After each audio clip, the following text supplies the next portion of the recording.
जल शक्ति से नारी शक्ति।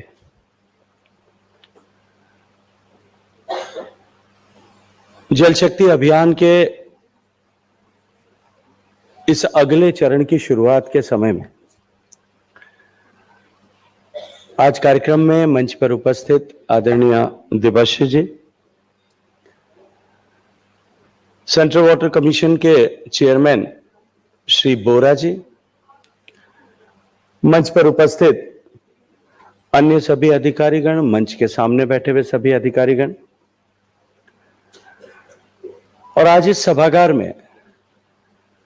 नारी की शक्ति या शक्ति स्वरूपा नारी के प्रतीक के रूप में उपस्थित मेरी सारी बहनें। जल शक्ति से नारी शक्ति की बात, ऐसा हम सब ने विचार करके इस कार्यक्रम को, इस साल के अभियान को ऐसी संज्ञा दी। लेकिन जब मैं अपने मंत्रालय में देखता हूं ना, तो मेरा जल शक्ति मंत्रालय तो नारी की शक्ति से ही चलता है।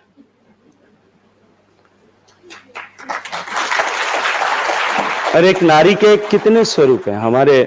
पुराणों में नारी को देवी के रूप में माना गया, और जो शक्ति के 3 आयाम हैं, या तो अर्थ की शक्ति मीन्स धन की शक्ति, मां लक्ष्मी को उसकी पूजा के रूप में, उसकी प्रतीक के रूप में पूजा गया। दूसरा ज्ञान की शक्ति, मां सरस्वती को उसका प्रतीक मानते हुए उसका पूजन करने का विधान किया गया। और तीसरी संसाधन की शक्ति या शस्त्रों की शक्ति, मां दुर्गा को उसका प्रतीक ऐसा माना गया। अब जल शक्ति मंत्रालय में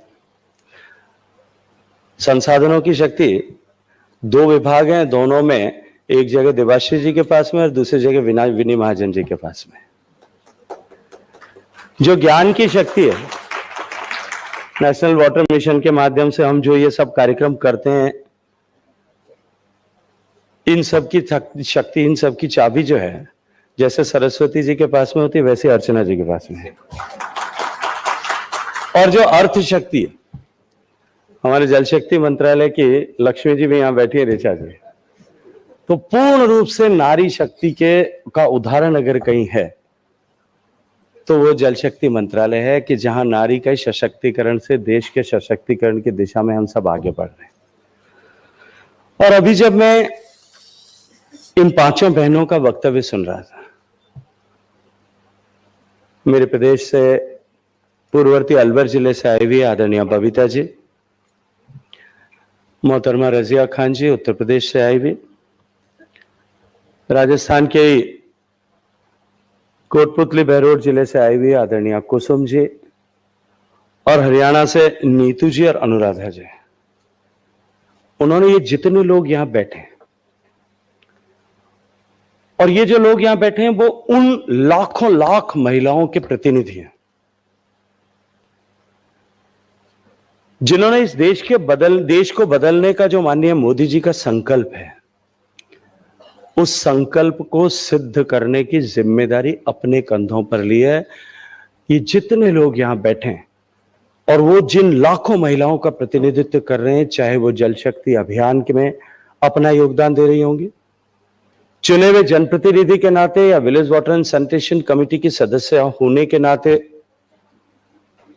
वो पेयजल के प्रबंधन के लिए अपना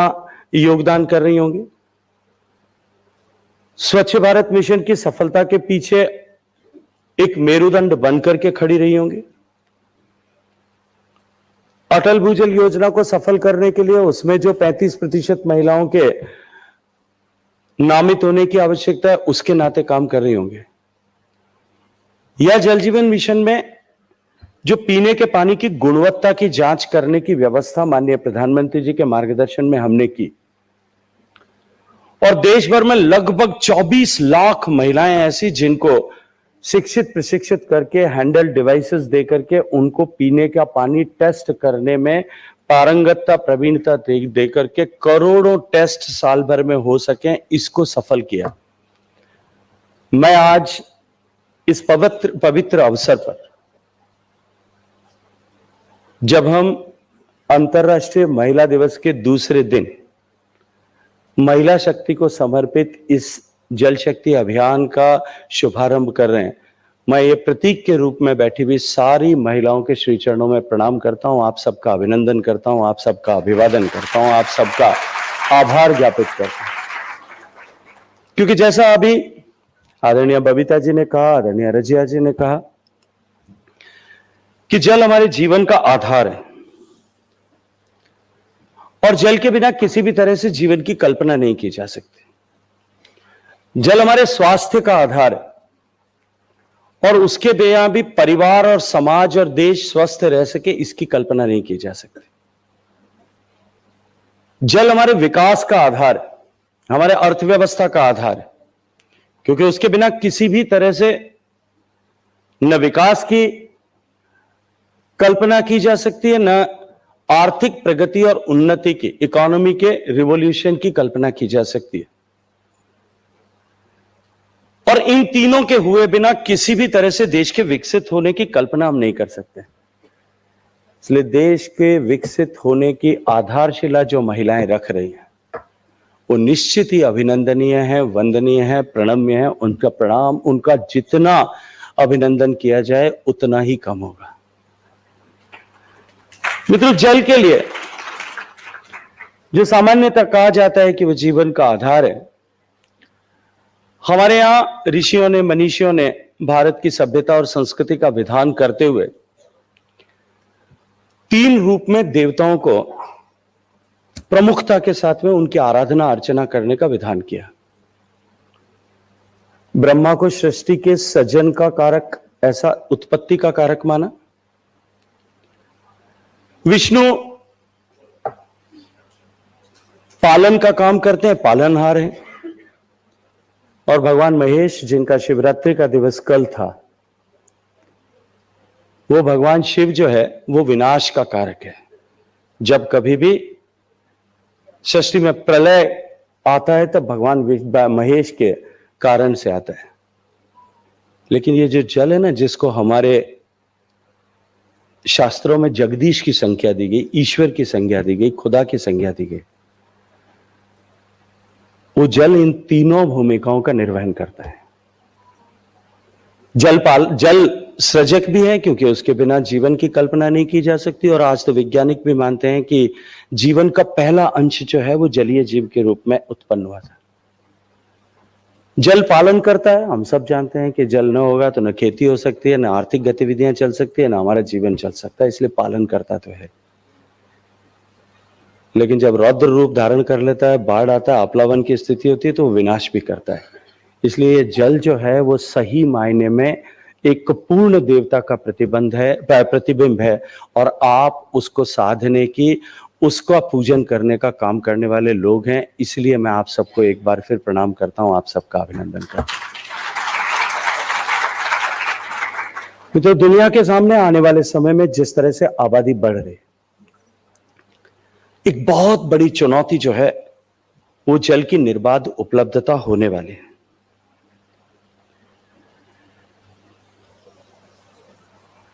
और सारी दुनिया के लोग, वैज्ञानिक लोग, इस क्षेत्र में काम करने वाले लोग जब कभी जहां कहीं भी एकत्रित आते हैं,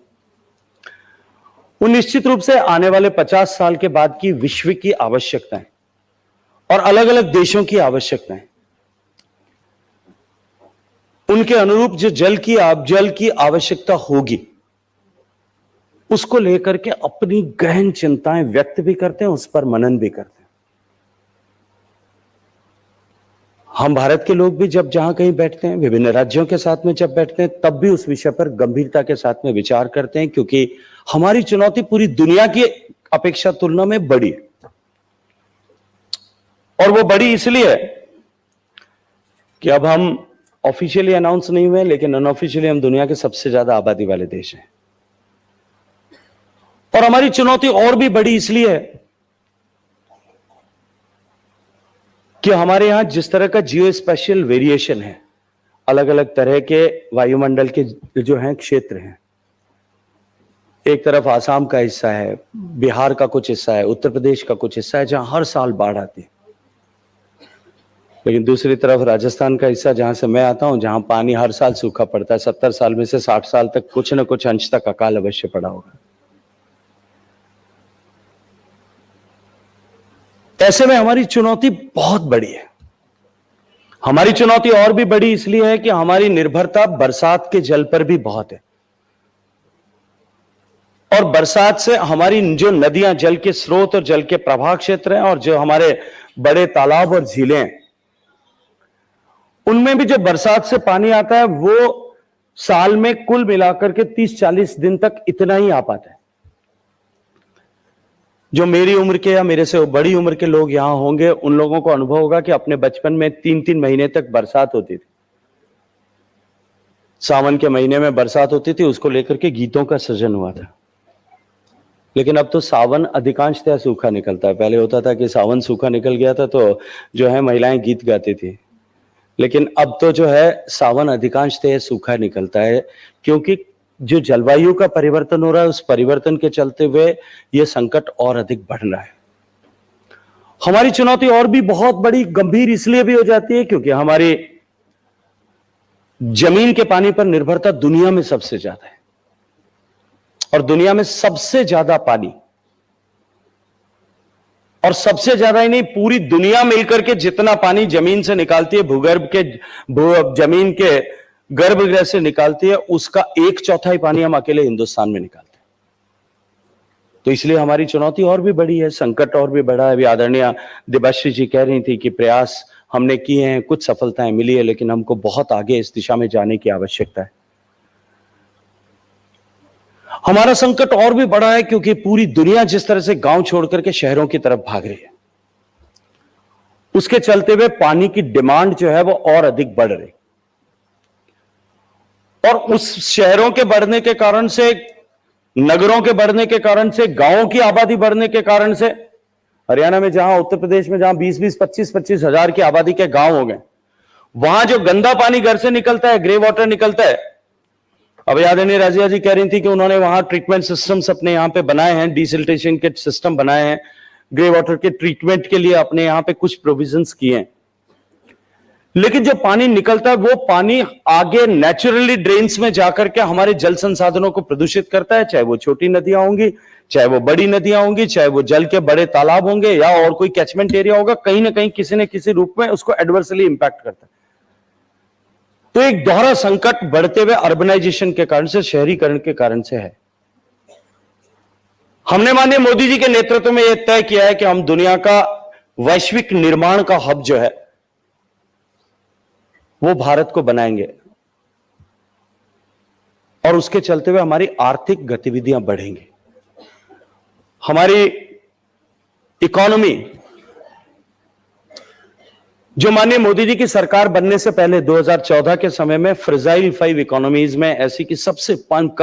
जो है बड़ी अर्थव्यवस्थाओं में, जो कमजोर अर्थव्यवस्थाएं कभी भी टूट जाएंगी, बिखर जाएंगी, ऐसी अर्थव्यवस्थाओं में से एक चिन्हित की गई थी। वहां से लेकर के माननीय प्रधानमंत्री जी के नेतृत्व में हम पिछले 5 साल में एक लंबा रास्ता तय करके, तेज गति से तय करते हुए हम 10वीं से 5वीं अर्थव्यवस्था तो बने,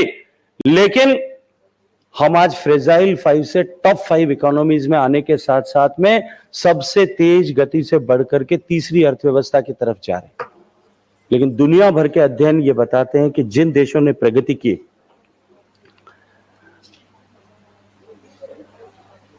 उनकी इकोनॉमी की ग्रोथ और उनकी पानी की आवश्यकता, ये दोनों बराबर रूप से बढ़ती है।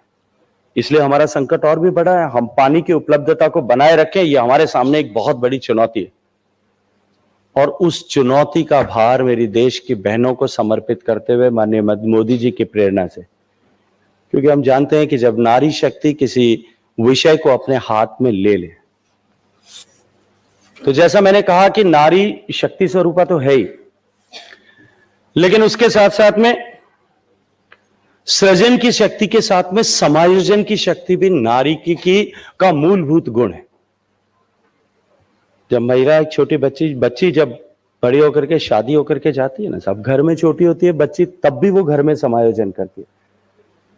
मैं तो बहनों के जो परिवार से आता हूं, मेरे घर में मैं इकलौता बेटा था, बहुत सारी बेटियां थी। लेकिन घर में हमारे बहन भाइयों के रिश्ते का समायोजन जो है वो बहनें ही करती थी। मैं तो हम तो बेटे तो मैं जानता हूं जिनके घर में होते हैं सब उद्दंडी होते हैं। और उसके बाद में शादी होकर के भी जब जाती है तो अपना घर छोड़ करके एक नए घर में जाती है, नए परिवेश में जाती है, नए परिवार में के साथ में जाती है। वहां वो कोऑर्डिनेशन करती है, वहां समायोजन करती है, सबको साथ लेकर के, सबको साथ जोड़ करके किस तरह से चला जा सकता है ताकि परिवार समृद्ध खुशहाल बना रहे, प्रगति करे। ये समायोजन की ताकत महिलाओं के पास में। और महिला सजग तो है ही, निर्मात्री है, धारित्री है। इसलिए जो सृजन की ताकत है, तो सृजन की जो है शक्ति, समायोजन की शक्ति, और उसके साथ साथ में स्नेह के साथ में किसी लक्ष्य को लेकर के सामूहिकता के साथ में उसको पूरा करने की शक्ति। आपने देखा होगा गांव में अभी सभी बहनें जिन्होंने चर्चा की वो बता रही थी, अगर सबके अनुभव सुने जाते थे सभी ये कहती कि हम सब बहनों ने मिलकर के किस तरह का क्रांतिकारी परिवर्तन किया अपने क्षेत्र में। और ऐसे अनेक उदाहरण जल शक्ति मंत्रालय में काम करने के नाते भी, और मेरा क्योंकि लंबा सामाजिक जीवन रहा है, मैं जानता हूं ऐसे बहुत सारे उदाहरण मैं देश भर के दे सकता हूं। अभी कल ही जैसलमेर की एक स्टोरी पब्लिश हुई थी। Jaisalmer is known for tourism activities, और अब वहां बहुत सारे रिजॉर्ट्स बन रहे हैं। एक गांव का तालाब, अड़बाला गांव का बहुत बड़ा तालाब, जो गांव, वो तालाब सदियों से वो तालाब लगभग 10-12 गांव, और 10-12 गांव डेजर्ट के, जैसलमेर के 10-12 गांव का मतलब होता है कि एक विधानसभा क्षेत्र से भी, शायद उत्तर प्रदेश और बंगाल के तो 1-2 विधानसभा क्षेत्रों से भी बड़ा, लगभग 3-4 हजार स्क्वायर किलोमीटर के एरिया के लोगों के जल की आपूर्ति की आवश्यकता का स्रोत। और उसमें वर्ष पर्यंत 1.5 साल तक अगर बरसात न हो तो भी उसमें पानी रहता था। वो पानी जो है उसको, उसकी आपूर्ति उस गांव के लोग उसी के माध्यम से करते थे। न केवल आदमी, अभी तो सारे पशु, सारे पशुधन के साथ साथ में सारे जंगली जानवर, सारी चिड़िया, सब लोगों के लिए वही जीवन का आधार। अब क्योंकि रिजॉर्ट्स को बहुत सारा पानी चाहिए, उस पानी को उस तालाब से टैंकर्स भर भर के रिजॉर्ट्स पानी ले जाते थे, और वो पानी खत्म होने लगा। सब अड़बाला गांव की महिलाओं ने एक समूह बनाया और वो लठ लेके खड़ी हो गई कि हमारे यहां से हम पानी चोरी नहीं होने देंगे। और उस सामूहिकता की ताकत के आधार पर उन्होंने लठ लेके खड़े होने की बात की तो हरियाणा वालों को बहुत अच्छी लगी। दीदी ने फट से गर्दन हिलाई, क्योंकि इनके यहां लठ लेके खड़े होने की परंपरा है। तो वहां उन्होंने न केवल उसको रोका, अपितु उस तालाब के संरक्षण की जिम्मेदारी भी अपने कंधों पर ले ली। उत्तर प्रदेश में बुंदेलखंड क्षेत्र जो सबसे सूखा क्षेत्र ऐसा माना जाता है, लेकिन मोदी जी के आशीर्वाद से जिसका जीवन हमेशा हमेशा के लिए बदलने वाला है, क्योंकि प्रधानमंत्री जी ने नदी जोड़ने की योजना के तहत केन और बेतवा को जोड़ करके उत्तर प्रदेश और मध्य प्रदेश दोनों का जो बुंदेलखंड का हिस्सा है, जिसके लिए इतनी सारी कहावतें होती थी कि वहां पानी की मटकी को, भरे हुए पानी की मटकी को महिलाएं अपने सुहाग से भी ज्यादा प्राथमिकता ऐसे देती थी, ऐसी चर्चाएं करते थे, ऐसे लोकगीत गाए जाते थे। वहां पुराने 1000 साल पहले वहां के चंदेल राजाओं ने पानी के ऐसे टैंक्स बनवाए थे जिनमें बरसात के समय में पानी इकट्ठा होता था, और वो पानी साल वर्ष पर्यंत जो है आवश्यकता के लिए, परिवार की आवश्यकता के लिए उपयोग किया जाता था। लेकिन कालांतर में जिस तरह से व्यवस्थाएं बदली, प्राथमिकताएं बदली, जल आपूर्ति के जो है वो स्रोत बदले, वो तालाब धीरे धीरे अपना अस्तित्व खोते गए, मिटते गए, समाप्त हो गए थे। बुंदेलखंड के जल सहेली जो महिलाओं ने जिस तरह से जिम्मा उठाया, भागीदारी, अपनी भागीदारी सुनिश्चित की, अपनी ताकत के आधार पर, अपनी सृजन शक्ति के आधार पर, अपनी सामूहिकता की ताकत के आधार पर, ऐसे हजारों तालाबों को उन्होंने पुनर्जीवित कर दिया। ये मैंने केवल 2 उदाहरण दिए। अगर मैं देश भर की बात करूं, मैं ऐसे सैकड़ों उदाहरण आप सब लोगों के साथ में साझा कर सकता हूं, जहां महिलाओं ने सामूहिकता की ताकत के आधार पर जल स्रोतों का संरक्षण किया, जल स्रोतों को पुनर्जीवित किया, जल स्रोतों को अविरल बनाए रखने में सफलता प्राप्त की है। इसलिए महिलाओं की ताकत जो है वो समायोजन की, सृजन की, स्नेह के साथ में सामूहिकता की जो ताकत है, उस पवित्र भाव को इस बार के जल शक्ति अभियान को हमने माननीय प्रधानमंत्री जी के मार्गदर्शन में, उनकी प्रेरणा से आप सब बहनों को समर्पित किया है। पिछले 4 साल से 2019 में जब पहली बार शुरू किया था, जैसा देवाश्री जी ने बताया, देश के कुछ ऐसे जिले चिन्हित करके 258 जिले और उनके भी कुछ ब्लॉक्स हमने आइडेंटिफाई किए जहां ज्यादा प्रॉब्लम्स थी। एक टेस्ट के रूप में, एक पायलट के रूप में वहां इस प्रोजेक्ट को किया था और उसमें कुछ लक्ष्य बिंदु तय करके कि हम इन 4 प्राथमिकताओं के साथ में काम करेंगे। उन प्राथमिकताओं को लेकर के जो काम किया और उसका जिस तरह से जो हमने कल्पना की थी उससे भी बाहर परिणाम आया। देश की सरकार के अधिकारी, बहुत वरिष्ठ अधिकारी अपने अपने असाइंड डिस्ट्रिक्ट्स में गए, टेक्निकल लोग गए, वहां उन्होंने बातचीत की, जिला कलेक्टर्स के साथ में बैठे, स्टूडेंट्स के साथ में बैठे, बच्चों के साथ में बैठे, जो है समाज के इन्फ्लुएंसर्स के साथ में बातचीत की। और वो सब करने के कारण से जिस तरह के वायुमंडल का सृजन हुआ, सारे रिसोर्सेज जो हैं उनका कन्वर्जेंस करके, चाहे वो नरेगा का पैसा होगा, चाहे वो उस समय 14वां वित्त आयोग था, 14वें वित्त आयोग का पैसा होगा, या देश की सरकार, प्रदेशों की सरकार के दूसरे इनिशिएटिव्स का पैसा, उस सब को जोड़ करके ऐसे लाखों की संख्या में स्ट्रक्चर्स पहले साल में बने। तब निश्चित ही जो प्रयास हमने किया था, जो प्रेरणा माननीय प्रधानमंत्री जी ने की थी, हमारा उत्साह कई गुना बढ़ा। और अगले साल दुर्भाग्य से कोविड आ गया और हम कुछ नहीं कर पाए, लॉकडाउन था। हमने कोविड के समय में ये जो चेतना जागृत हुई है, ये प्रदीप्त हुई है, ये चेतना की अग्नि बुझे नहीं, उसको लेकर के कुछ सॉफ्ट काम किए। कंप्यूटर्स पे क्या हो सकता है, डेस्क पे क्या हो सकता है, क्या तैयारी की जा सकती है, देश के हर गांव में किस तरह के water recharge, ground water recharge के लिए, पानी रोकने के लिए, पानी के प्रबंधन के लिए, ग्राउंड ओवर द सरफेस, जमीन के ऊपर और जमीन के नीचे किस तरह की स्थिति परिस्थितियां हैं, उन सब के अध्ययन करने के लिए एक बड़ी योजना जो है वो लागू की। 25 लाख स्क्वायर किलोमीटर मैप करके हर गांव तक के लिए एक ऐसा नक्शा बना करके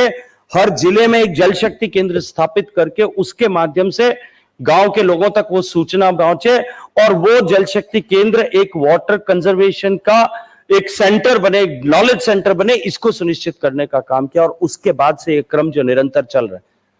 फिर एक नई परिभाषा, एक नया नाम जो है माननीय प्रधानमंत्री जी ने दिया था, catch the rain wherever it falls and whenever it falls. जहां भी बरसात की एक बूंद गिरे उस बूंद को हम सहेजें, जब भी बूंद गिरे उस बूंद को हम सहेजें, क्योंकि हमारे पास में जो बरसात से कुल पानी आता है लगभग 4000 बिलियन क्यूबिक मीटर है। और जो हमारी धरती पर रोकने की कुल क्षमता है ना, आपके गांव के छोटे से तालाब से जो आप जानते हो उससे लेकर के देश के सबसे बड़े बांध तक, वो 4000 बिलियन क्यूबिक मीटर के सामने केवल 300 क्यूबिक मीटर है। इसलिए हमको जमीन के ऊपर पानी रोकने की जरूरत भी है। इसलिए ये कि हम अपने तालाबों की गाद निकालें, अपने जल स्रोतों की गाद निकालें, उनको गहरा करें, उनको बड़ा करें। इसको लेकर के देश भर में बहुत सारे कार्यक्रम हो, हर राज्य ने अपने अपनी तरह से उसमें कोई ना कोई इनिशिएटिव लिया है। यहां श्री राम वेदरी जी बैठे हैं राजस्थान में, जहां सबसे ज्यादा संकट था। जब ये राजस्थान में काम कर रहे थे तो इन्होंने मुख्यमंत्री जल स्वावलंबन अभियान को तकनीकी के साथ में जोड़ करके अभूतपूर्व काम किया। 1 लाख से ज्यादा स्ट्रक्चर्स एक साल में इस तरह के रिजुविनेट एक स्टेट में किए। और मैं तो जिस क्षेत्र से आता हूं, जहां सबसे ज्यादा सूखा क्षेत्र है, वहां मेरा ओवर एक्सप्लॉइटेड ब्लॉक जो है, जब शुरू किया था तब से काम से लेकर 4 साल में आज सेफ जोन में आ गया। मेरे यहाँ नई इंडस्ट्रीज लग रही है, नए बच्चों को रोजगार मिल रहा है, वहां की इकोनॉमी जो एक बार ठहरने लगी थी वो वापस पुनर्जीवित हो गई। उससे आगे बढ़कर के अब क्योंकि हमने देखा, हमारा अनुभव था स्वच्छ भारत मिशन में, जिस तरह से माननीय प्रधानमंत्री जी की प्रेरणा से प्रेरित होकर के महिलाओं ने स्वच्छता के आंदोलन को जन आंदोलन बनाने का बीड़ा उठाया। और केवल जन आंदोलन का बीड़ा नहीं उठाया, दुनिया चमत्कृत हो गई ये देख करके कि भारत ने जो काम 68-67 साल में नहीं हो पाया था वो काम, और वो काम जो है 100% सफलता के साथ में, और केवल टॉयलेट बनाने का काम नहीं, 60 करोड़ लोगों का बिहेवियर चेंज करने का काम जो है मेरी मातृशक्ति ने करके दिखा दिया। मेरी बहनों ने, मेरी माताओं ने, मेरे जो है सब परिवार की महिलाओं ने मिलकर के वो सफलता के साथ में करके दिखा दिया। मैंने उल्लेख किया था अभी पीने के पानी की गुणवत्ता का, क्योंकि पीने का पानी हमारे स्वास्थ्य का जो है सबसे बड़ा कनेक्ट है। सभी बहनों ने जो बात की थी उन्होंने कहा अभी, और उसकी गुणवत्ता बनी रहे, सुनिश्चित रहे, उसको जांच करने के लिए, जैसा मैंने कहा, 24 लाख महिलाएं आज उस काम में जुटी। देश भर में जो village water and sanitation committees लगभग 6 लाख गांव है, उन सब की जो कमिटीज लगभग फॉर्म हो गई। उन कमिटीज ने जिस तरह से 50% माताएं बहनें, 21 लोगों की समिति होती, 6 लाख गांव है, मतलब 60 लाख महिलाएं। 60 लाख महिलाएं पानी समिति चलाती हैं। 5 लाख 20-25 लाख महिलाओं को उनमें से ट्रेन किया है। और जो स्वच्छ भारत मिशन के साथ में जुड़ी हुई जो पुरानी हमारी टीम से, उनकी सारी महिलाओं को अगर मैं जोड़ दो 1 करोड़ महिलाएं देश की, 1 करोड़ महिलाओं जो है, उन्होंने इस देश को बदलने का बीड़ा अपने कंधों पर उठा लिया और सफलता के साथ में करके दिखाया। इसलिए अब की बार प्रधानमंत्री जी की प्रेरणा थी कि इस जल शक्ति अभियान को अब हम अपनी मातृशक्ति को समर्पित करके उनके हाथ में सौंप दें। क्योंकि यदि परिवार को चलाना हो